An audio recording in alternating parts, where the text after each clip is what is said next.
Hi everyone, welcome to Safa Maria cooking.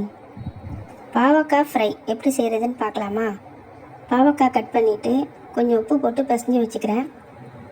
ஒரு 2 minutes கழித்து அதை நல்லா வாஷ் பண்ணி எடுத்துகிட்டு ஒரு பேனில் 2 டேபிள் ஸ்பூன் ஆயில், கடுகு, ஜீரகம் பொரிஞ்சவுடனே வாஷ் பண்ண பாவக்காவை அதில் சேர்த்துக்கலாம்.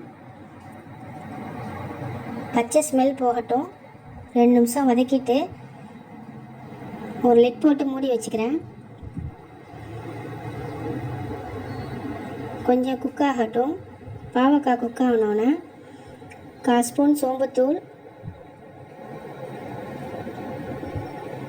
1/2 ஸ்பூன் மிளகாய்த்தூள், தேவைக்கேற்ப உப்பு. உங்களுக்கு எவ்வளோ காரம் வேணுமோ அவ்வளோ நீங்கள் சேர்த்துக்கோங்க. நல்லா வதக்கி விட்டுட்டு கொஞ்சமாக தண்ணி விட்டு ஒரு 2 நிமிஷம் வேகட்டும்.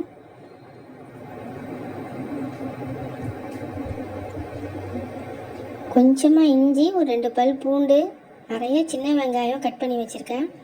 எவ்வளோ வெங்காயம் சேர்க்குறோமோ அவ்வளோ டேஸ்ட்டு கொடுக்கும், நல்லாயிருக்கும் இது. வெங்காயத்தையும் போட்டு நல்லா வதக்கிட்டு வெங்காயம் கொஞ்சம் ப்ரௌன் ஆகட்டும். அவ்வளோதான், சூப்பரான பாவக்காய் ஃப்ரை ரெடி. மல்லி கருவேப்பிலை போட்டு இறக்கிக்கலாம். ட்ரை பண்ணி பாருங்கள். பிடிச்சிருந்தால் லைக் பண்ணுங்கள், சப்ஸ்கிரைப் பண்ணுங்கள், ஷேர் பண்ணுங்கள். தேங்க்யூ.